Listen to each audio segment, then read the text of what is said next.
Welcome to the Texas Oil and Gas Podcast, the show dedicated to bring you the news from the oil patch deep in the heart of Texas, with your host, Ryan Ray and Josh Shelton.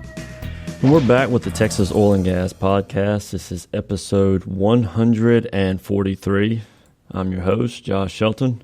My friend and co-host, Ryan Ray. Ryan, how's it feel to be a co-host for another week? Feels terrible. That was a dig. Feels terrible. First off, let me just say this. Coming in today and getting ready for the show, and guess what? Come over, sit down. Nathan's prepared all your stuff for you, like a mother hen, and I got to go dig my microphone out of the trash can and move it around and all that. So that was terrible. Second off, I just want to point this out. We got a new intern around here, and the new intern sent a thing. She didn't send it to you. She sent it to me. Stephanie, the intern now. And she said, hey, listen, I will be an intern if you, Ryan, because you're so smart and wise, would write me a reference, and you can speak English, which is something Josh can't do. If you, I would, what task could you... Josh can't speak Spanish, Ryan, to be fair. What task can I do to, get an internship in return? She's going to be I think it's petroleum engineer, and so would like a reference. And I said, well, let me think about it.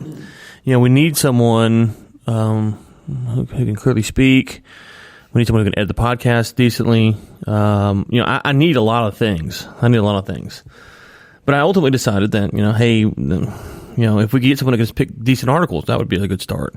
And so from now on, Stephanie, the intern, will be contributing with Josh to pick the articles. So the show gets better, folks. I'm just saying it's not because of Josh. It's despite Josh, we have overcome and gotten better quality content. Well, Ryan, I can barely speak English. So any attempt to put in Spanish, French names, I take it as sabotage. So pass that along to Stephanie. Stephanie, the intern. Well, at least you enunciate, Josh. Hey, whoa. Too soon, man. Too soon. Well, this show is made up of the cream of the crap. So we had to go with what was best. So I'm going to have to bleep that, dang it. Oh, too soon. Man, Nate's just firing shots. I didn't say that you're the one that edit the podcast and that you screwed up all the time. I didn't say that on the show, Nate, but now people are wondering. So anyway, now people are wondering, yeah. People are wondering. So our good friend Sergio, he took a pretty good dig. No. We're not talking about Sergio on this show anymore. We're gonna call it the what's he call it? The drilling down. Yeah, we're going drilling drought. We're going drilling drought. Yeah, we got your drought, Sergio. We see you, and we've got your drought. So we are not. I think until the Chronicle on the front page prints a retraction, how it slandered the Barnett Shale repeatedly. It's liable for pain and suffering for the people that live in the Barnett. We're not talking about the drilling down anymore. So if you want to see the drilling down, you can go read our show notes. But I refuse to talk about it. It's unnecessary at this point. Yeah, we're willing to settle you with you for mental anguish, Houston Chronicle. Our fee is $10 million per co-host. Not the host, just the co-host. Host doesn't get it. Co-host doesn't get a cut. But it's like, hey, not only is the Barnett Shale down, not only is it knocked out, its face is against the curb, and Sergio just walks by and just curb stomps it. It's not right, Sergio. So no, we're gonna skip that one today because it's just too soon, man. It's too soon. So we got a couple of articles that involve climate. I'll just kind of mention them all three together. Hey, who is this? This is from the Chronicle. Oh, it's James Osborne getting a little love on the show today. Well, I met James on my trip to China, actually, Josh. So we'll talk about James Osborne's stuff. So Sergio. His article is Climate Bill Sweep Washington as GOP and Democrats compete on approach. And another one to throw in, Democratic primary fossil fuel bans rule even for centrists.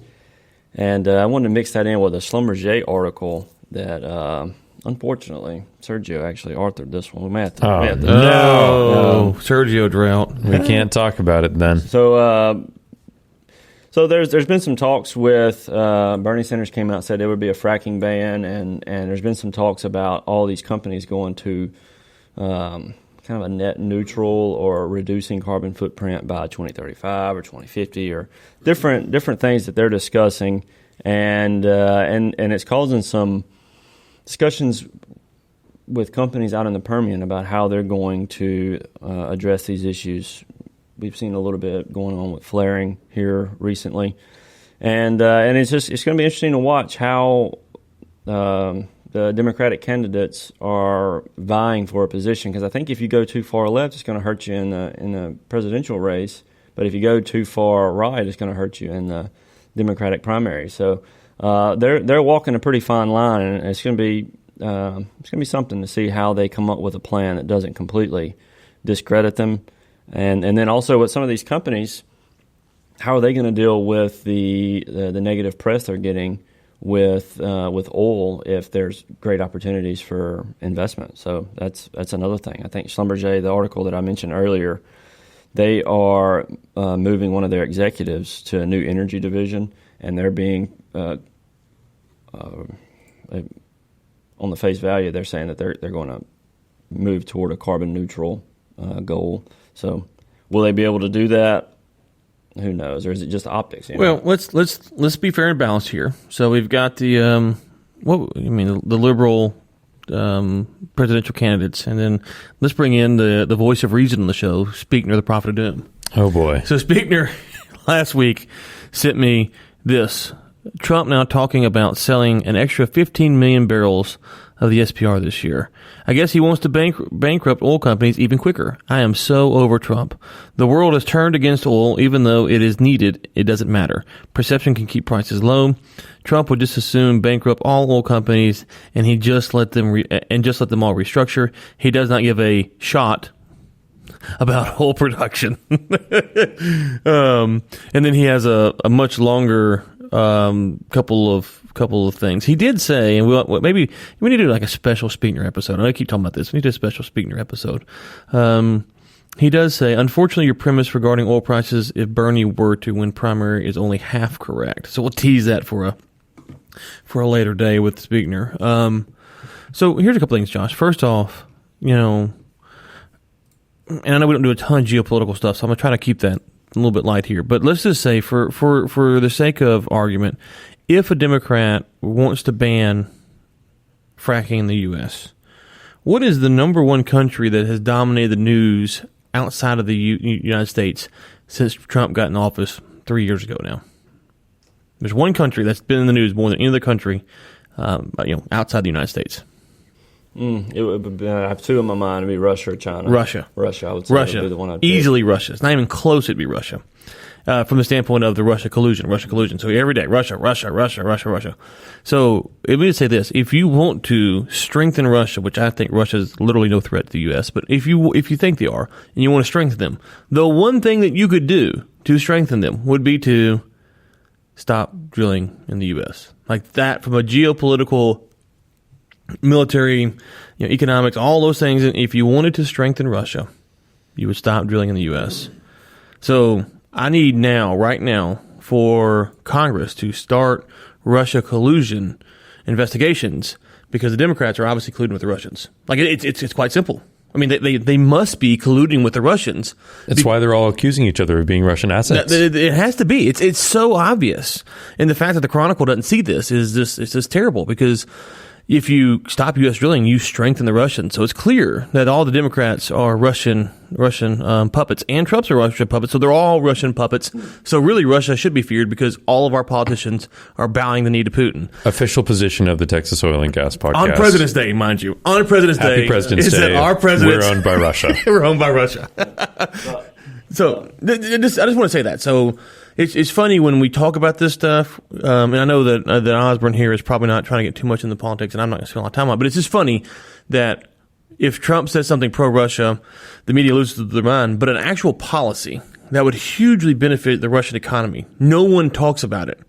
Because, again, either reporters aren't smart enough to put two and two together, or they really don't care, or whatever you want to be. But please, reporters, if you're going to talk about banning fracking, please mention how it would help Russia, because we've talked about Russia so much, I haven't heard anybody mention this. So I just want to make sure that we're clear that banning fracking helps Russia. So if you're pro-Russia, let's ban the fracking. You can be pro-oil prices, but but still, banning fracking would do that. The second thing is, I'm not quite sure. until we get to the primary season, which is just right around the corner. The primary season's here, but until we get to the general debates, it's kind of hard to know where this will shape out. The third thing is, Josh, we need jobs at the Center of Biological Diversity. I mean, these brothers are getting quoted every time I turn around the Chronicle. Like, I think the Chronicle actually owns the Center for Biological Diversity or something like that, because every reporter, they get a quote from them, they get a shout out. So, Center for Biological Diversity, if you're looking for a mumbling co-host and a host who can't pronounce anything other than English, we're available for a small fee to do a podcast semi-regularly. I'll bet you that they're actually a shadow organization for the Houston Chronicle. I think they are. Yeah. I think they are. That's how they cover their quoting from us. Well, you know what? They attribute it to the Center for Biological Diversity. Let's back this up. Let's just back this up. Russia would benefit by a fracking ban. The Chronicle doesn't point that out. Russia owns the Chronicle. The Chronicle owns the Center for Biological Diversity. It's just a big Russian propaganda asset. Oh, man. Yeah, conspiracy time. Put your tinfoil hat on. There are frogs in Houston. There's a frog on the logo for the Center of Biological Diversity. This goes all the way to the top, it goes guys. To the top.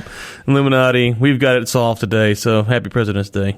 You guys are something.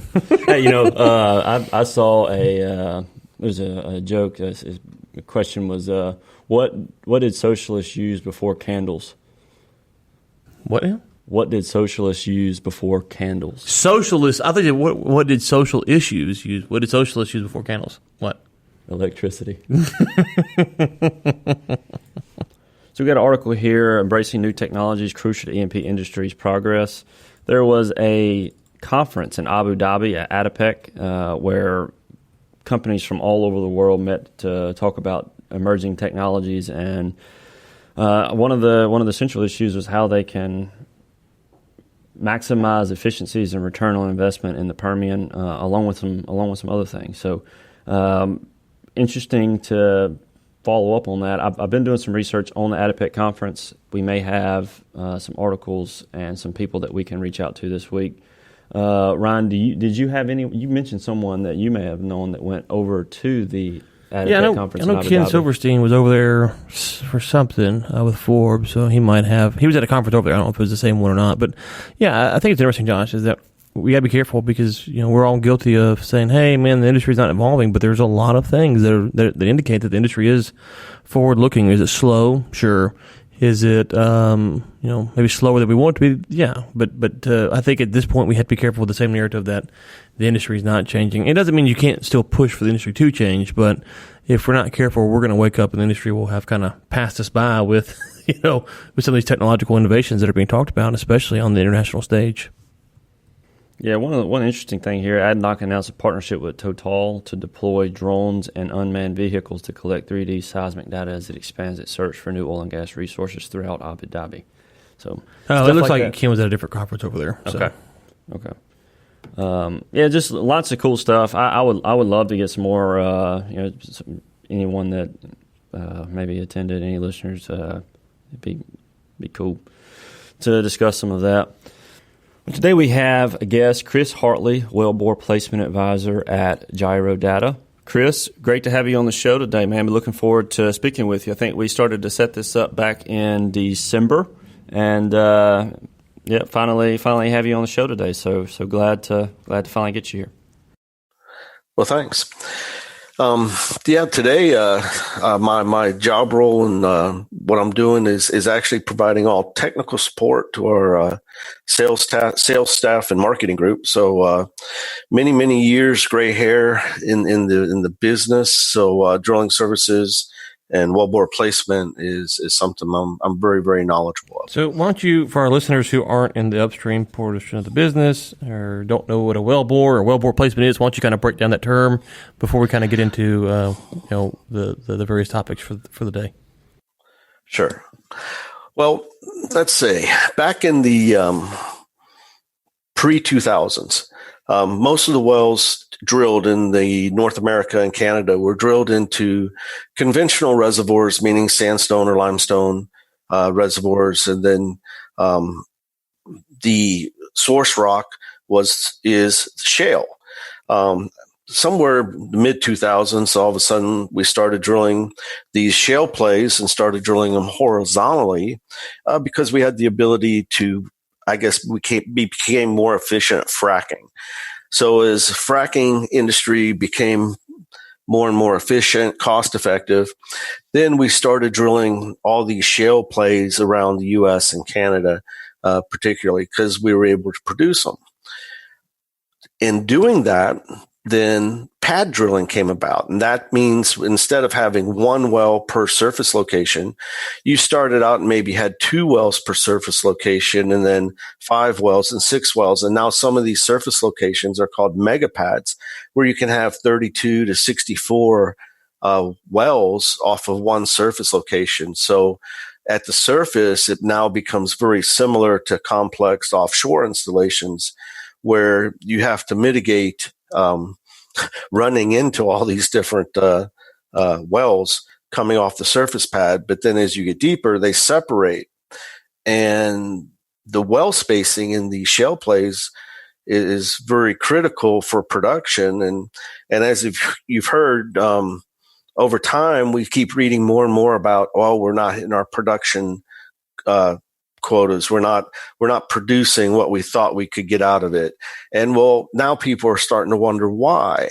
And maybe it has to do with wellbore placement.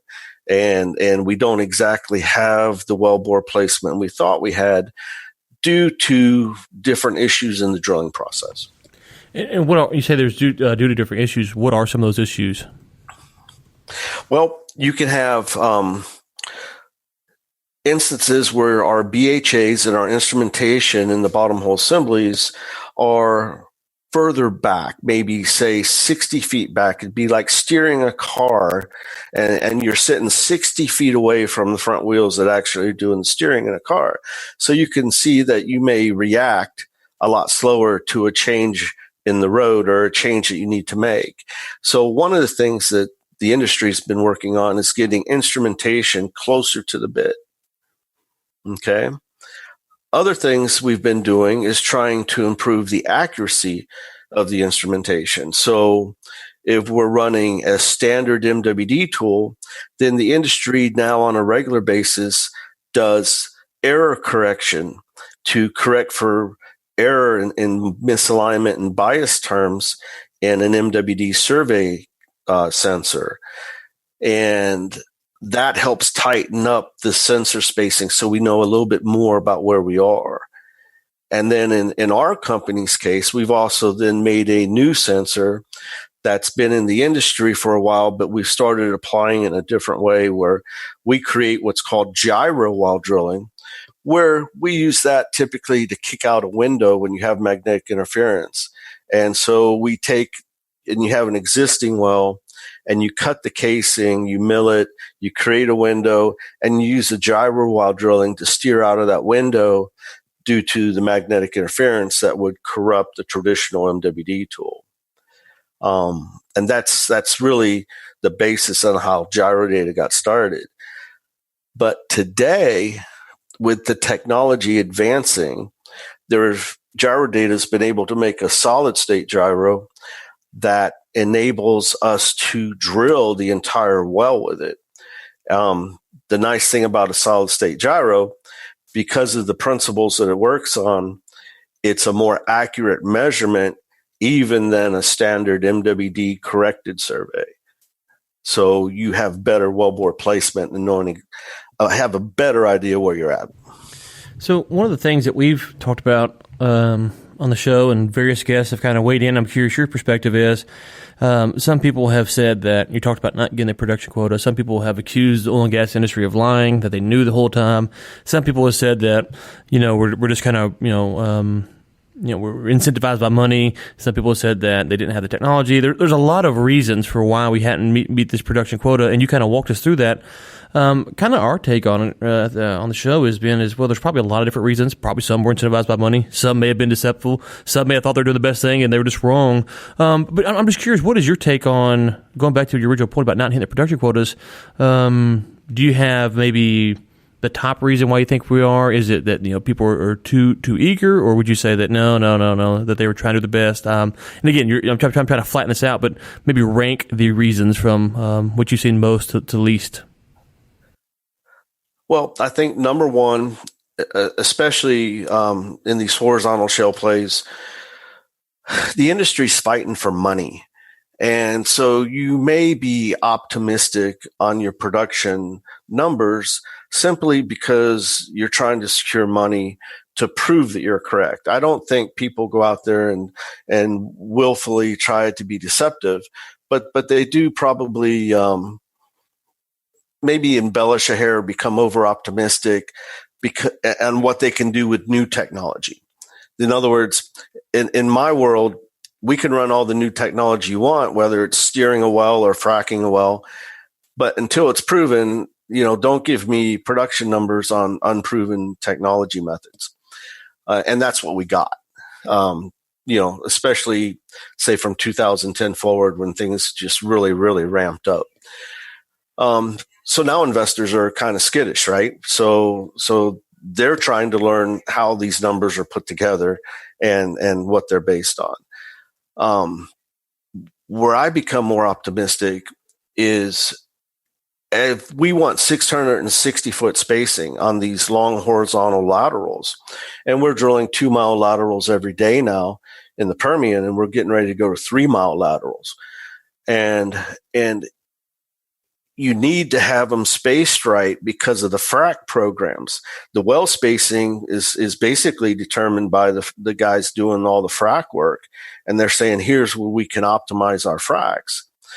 But if you drill a 2 mile lateral and the two wells diverge and go away from each other, then you might leave 100 foot of shale that's a mile long that's not fracked, and you're not producing it. Does that make sense? Mm-hmm. So you mentioned, and then you have. Go ahead. Well, you go ahead and finish. Go ahead and finish your thought there. Well, and then you have the opposite. What happens if the two wells converge on each other, and now you have a frack hit? So now you're leaving oil in the ground too, and you just messed up another well and filling up with sand. So you mentioned a moment ago the solid state gyro. So what impact or effect is this having on the industry, or what possible effect could you see it having? So just what will this translate into as far as results?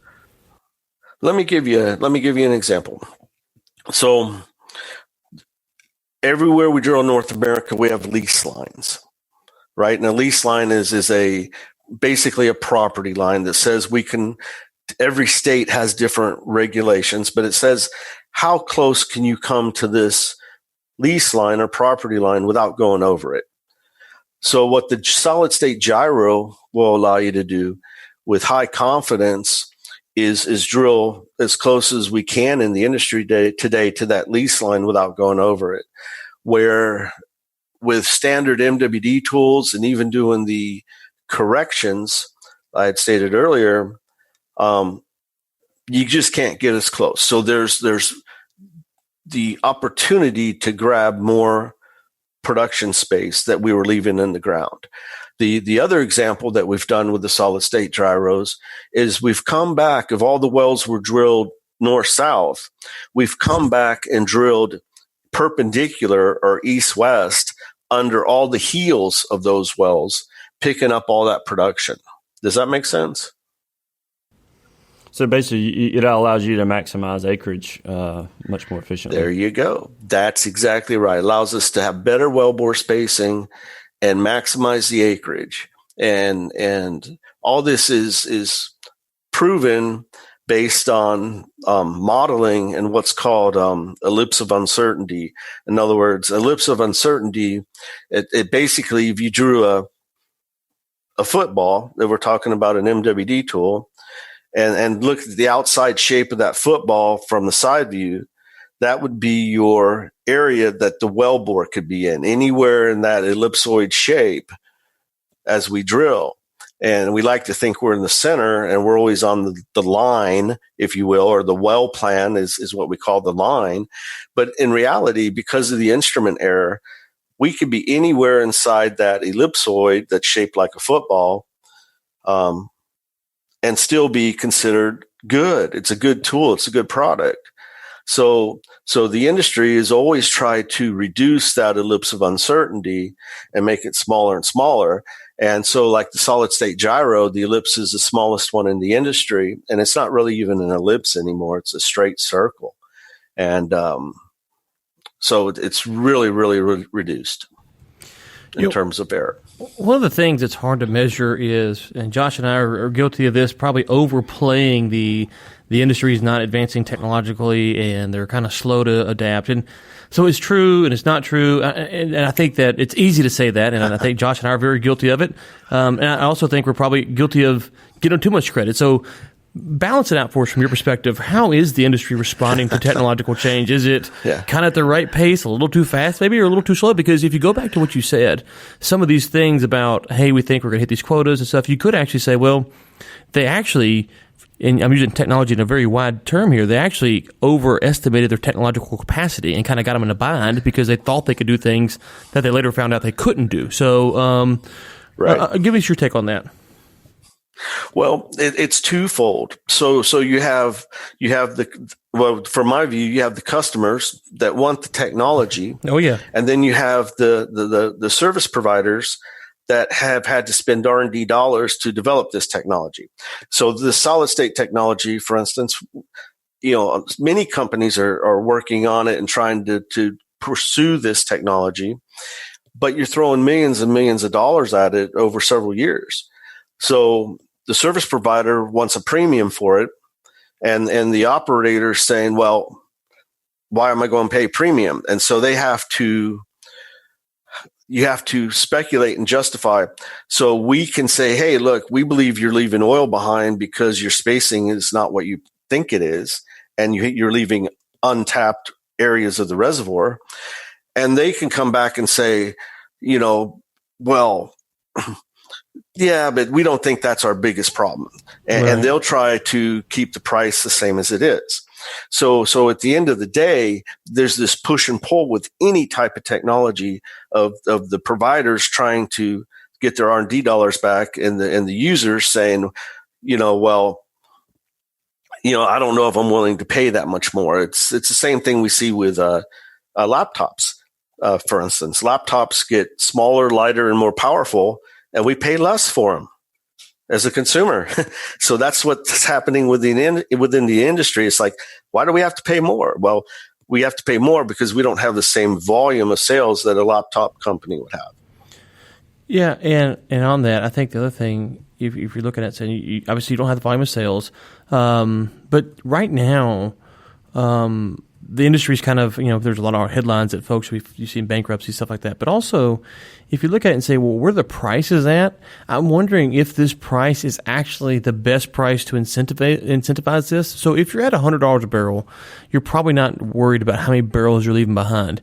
If you're at $20 a barrel, you can't afford to drill, right? So we're kind of in this sweet spot where we can make money, but we're not killing it. And so the vendors, they're wanting to bring solutions that are cost saving to the producers. The producers are wanting to get more barrels out, but there's kind of that pull and tug, as you were mentioning a second ago, where, okay, we want you to pay for it. There's not as many to pay for and all these things, but it feels like this is maybe the right pricing environment actually to get this technology built, because everyone's incentivized, where if you kind of go to the extremes, the incentive isn't there to develop this type of technology. Right. And in our business, we're starting to see a bit of a change in terms of how the jobs are priced too, because the client wants everybody to drill faster. So we come up with other products that enable us to drill faster and set these drilling records. And all of a sudden, if you have a price model based on a day rate and you drill faster, you're like, well, how does that work? I mean, as a provider, I'm making less money. So performance contracts are going to have to come into play. And with performance contracts, it's almost kind of cool, because it's kind of like, am I turnkey? Do I have the ability as a service provider with my engineering team and my drilling optimization team to pick all the right parts and go out there and show, what we can do when we put all the technology in the hole? And by going to performance contracts, I think that might help enable getting more and more technology in the hole. Okay. All right. I know we're getting up against the clock here. Why don't you tell us a little bit more about your company? Talk about it loosely, but say the name again, website, conferences that you might be attending, LinkedIn, Twitter, wherever you want to point folks to. Well, at Gyrodata, we're based here in Houston. We're a global company. We have not only drilling services, but wireline gyros all over the world. We're in 42 different countries and have the ability to easily mobilize to many more. The gyro while drilling technology is our principal focus and moving, transitioning everything from traditional rotating mass gyros to solid state technology. And the thing is everybody benefits. Solid state technology is super rugged, super reliable, less failures, less trips. Everybody makes more money. So that's our goal, is to, by the end of the year, have transitioned to all new gyro technology, whether it's drilling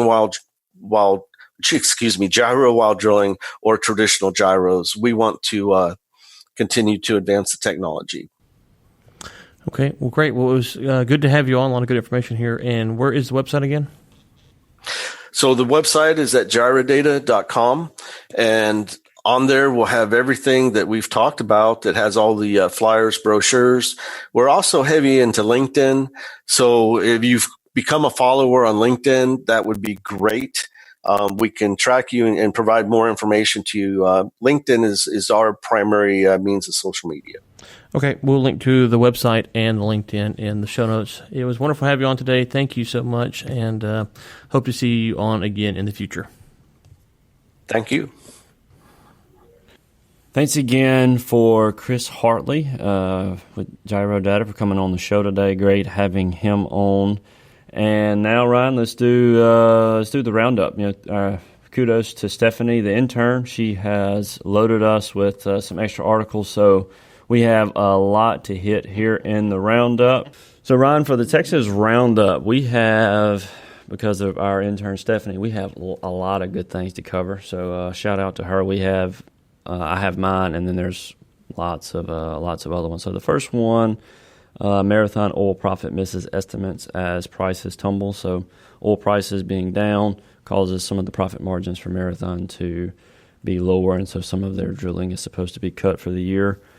On the market, oil and gas quick list of oil and gas assets on the market, including, Vitruvian's position in the Eagleford Shale, plus a package of operated properties in Colorado's, is it Raton? Basin. I'm not speaking here. Host. Okay. Come on, host. Okay. Come on, host. All right. Do your job, champ. All right. Market Delaware Basin package, Pecos County, Texas.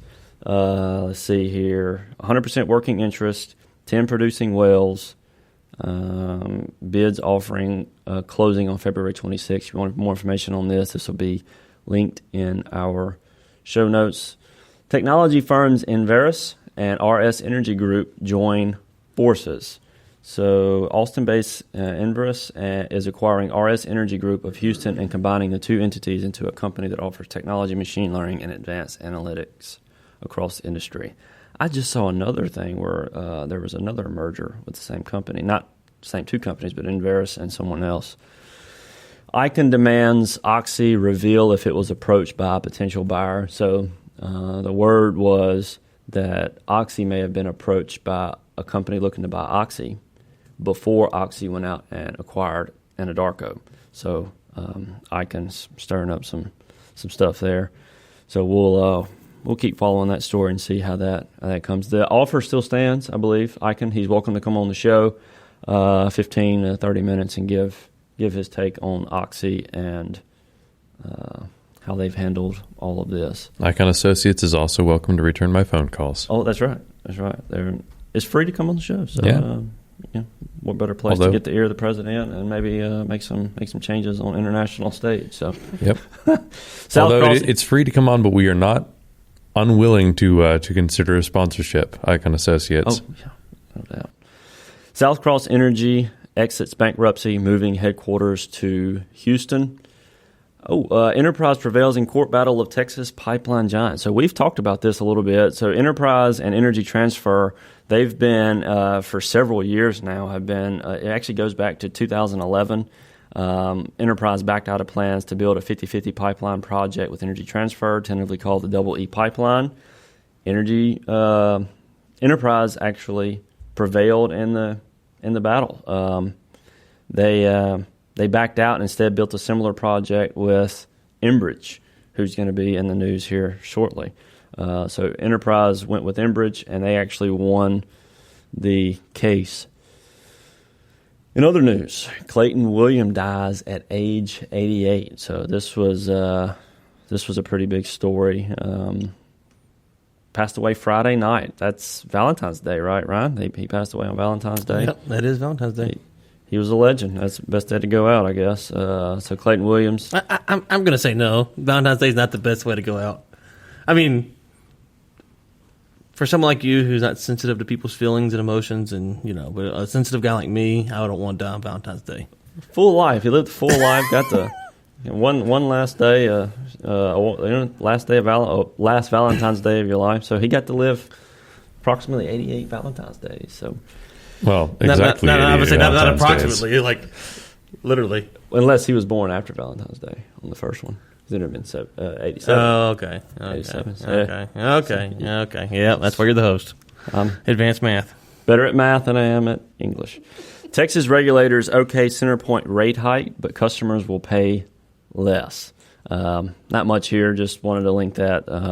There was some mention that CenterPoint had some issues from the Hurricane Harvey, I think it was, and they're also building some transmission lines, and so they needed to do a couple of rate hikes in order to cover that. I think they wanted a lot more, but there were some talks, and they ended up only getting $13 million. I think there was over $100 million. $161 million is what they were looking for.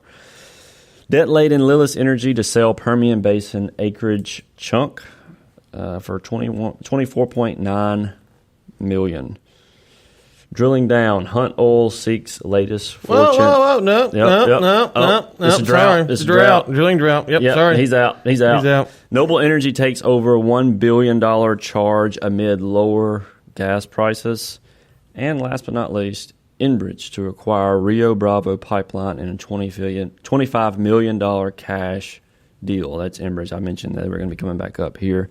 So the Rio Bravo Pipeline is poised to support transportation of natural gas production from the Permian Basin and the Eagle Ford Shale to next decade's Rio Grande LNG project in Brownsville, Texas. According to our friends at Texoga, tomorrow, which it will be today by the time you listen to this, the February 18th is the first day of early voting for the Texas 2020 primary election. And they have a Texas Oil and Gas Association Good Government Committee. Somehow I was not asked to be on this. I don't know why. It's a shame. It is a crime against humanity. Come on, Texoga. Come on, Texoga. Do better. So if you want to know, I sent this to Nate. They have a list of who they think is the best people, who they're endorsing, I guess you should say. And so they have Republicans and Democrats. So before you think it's all Republicans, actually, Josh, just doing a quick look here, maybe more Democrats than Republicans. Maybe Speaker of the Prophet of Doom has been given to Texoga. Because if you look at it here, it's 1, 2, 3, 4, 5, 6, 7, 8, 9, 10, 11. 1, 2, 3, 4, 5, 6, 7, 8, 9, 10. Maybe it's 11, 11. It's close. I'm just doing a quick count there.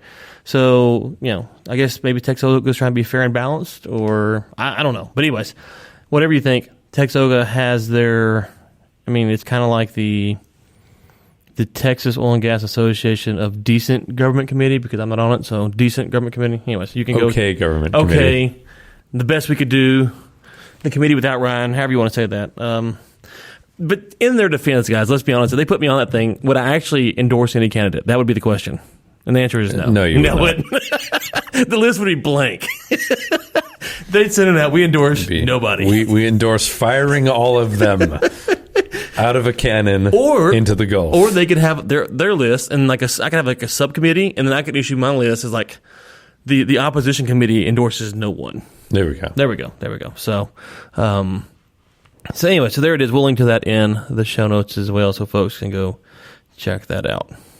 So with that, Ryan, I think that wraps us up for... How many blunders did you have? That's the real question, folks. Let us know I killed it today. You killed it today. Merca Verca Schlumberger America. All right, folks. Thank you for tuning in. Steffi, the intern. Let us know what you think about her performance here. Obviously, it can't be worse than Josh's, so it's an improvement. But how much is it an improvement? We would love to know. And thanks to our guest, as always. No conferences coming up, I don't think. Josh, where is there a conference? Or are you going somewhere to event? Permian Basin Association of Pipeliners, Wednesday in Midland, 5 o'clock to 8 o'clock. If you're not there, you're useless. So, so if you want to meet up, let me know. If not there, you're useless. Okay. Thanks, everyone. Until next time, keep climbing.